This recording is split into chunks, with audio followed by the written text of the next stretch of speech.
And we want to heat this to red heat as much as possible.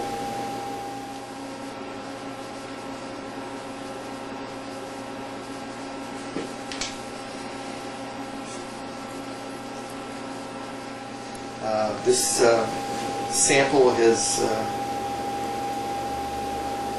seems to be just about exhausting of the carbon in the crucible.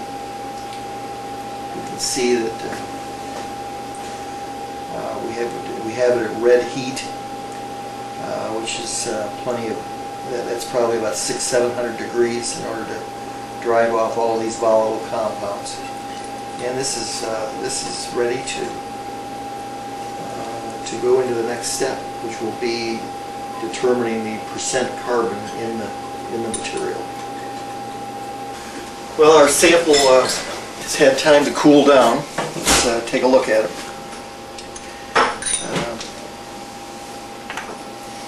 We can empty it out. Let's take a look at this.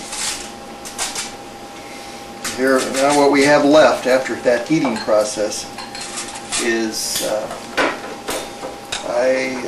about 98% carbon, and all the other contaminating materials have been taken out of it. But we don't know exactly what it is, so we have to do a determination now of the amount of carbon that's in this particular sample. So what we want to do first is we'll weigh about 100 milligrams of this material.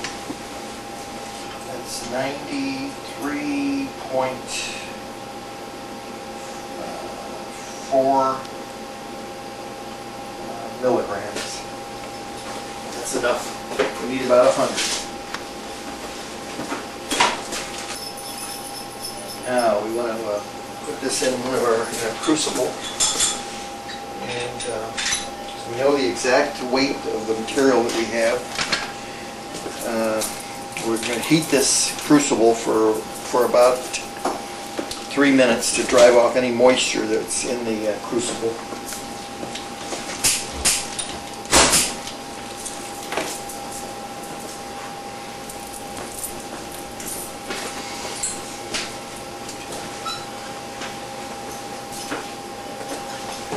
Okay, that's had time to get nice and hot. It's driven off all the, it's red hot, and able to drive off all the gases from it. Put our sample in this crucible. And now we're going to heat it up again. Now we have to, it's fairly difficult to burn this in a crucible. It would take several hours perhaps to really completely burn it off. We're going to use oxygen and burn it off as fast as we can.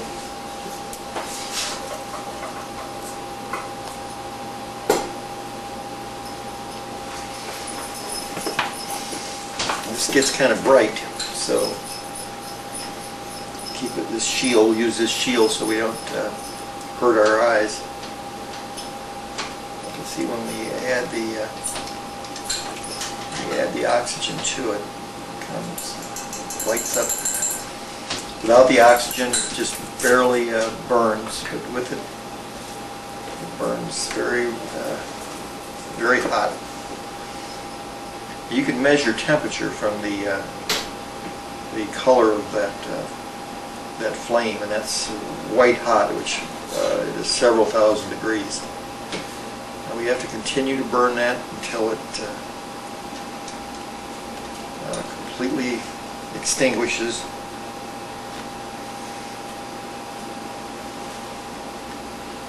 There, you can see at the end point there, it just burned out the last bit of carbon.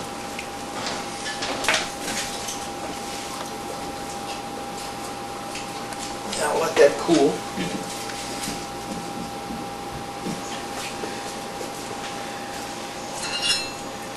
But first, now we're going to weigh it.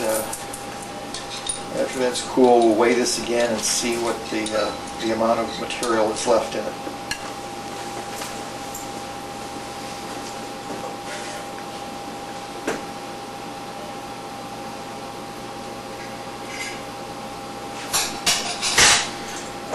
Pretty close to what it was before. And, yeah.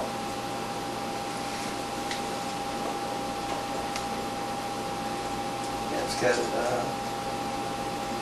got about 9/10 of a milligram left. That calculates out to be about, let's see what it comes out to, 1.32% ash, which is the amount that was not burned. So now we know the amount of carbon, and we can, from that, we can determine how much of this sample we need to put into our oxidizer. That's this apparatus that will oxidize the sample and convert it to carbon dioxide, and then we'll be able to collect that carbon dioxide into a special chemical that absorbs and reacts with it. And then the product of that procedure will go into our liquid scintillation counter.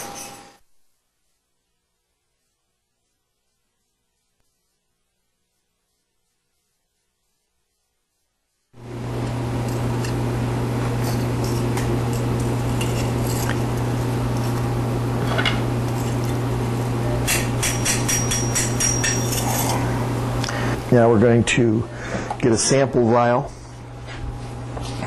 label it,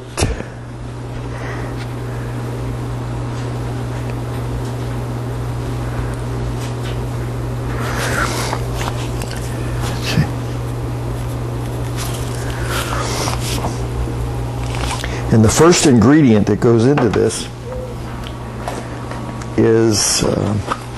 is an amine that reacts with carbon dioxide and forms a chemical compound, and this will capture the carbon dioxide that we make from this ingredient, or from this sample.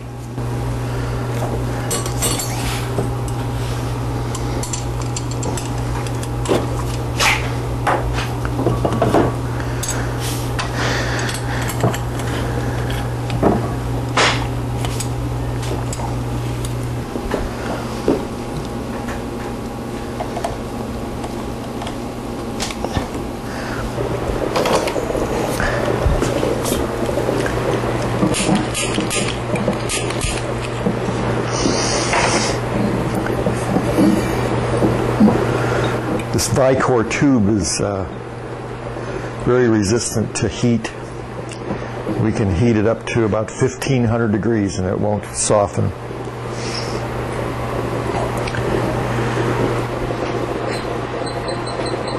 Okay, the time is up.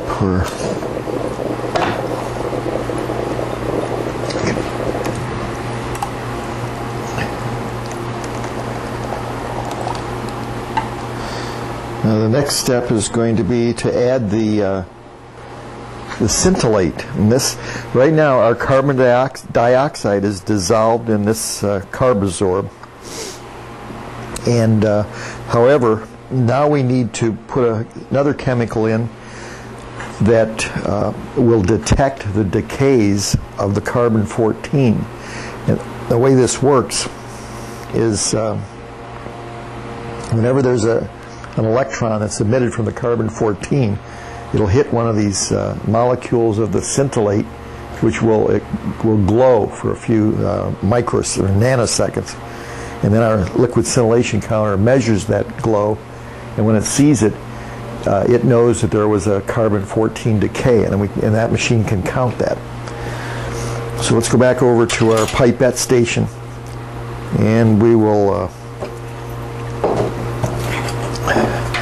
get this is called permaflor, and it's a mixture of chemicals in just the right concentration that are designed specifically to light up or glow when there's a decay of the carbon-14 atom.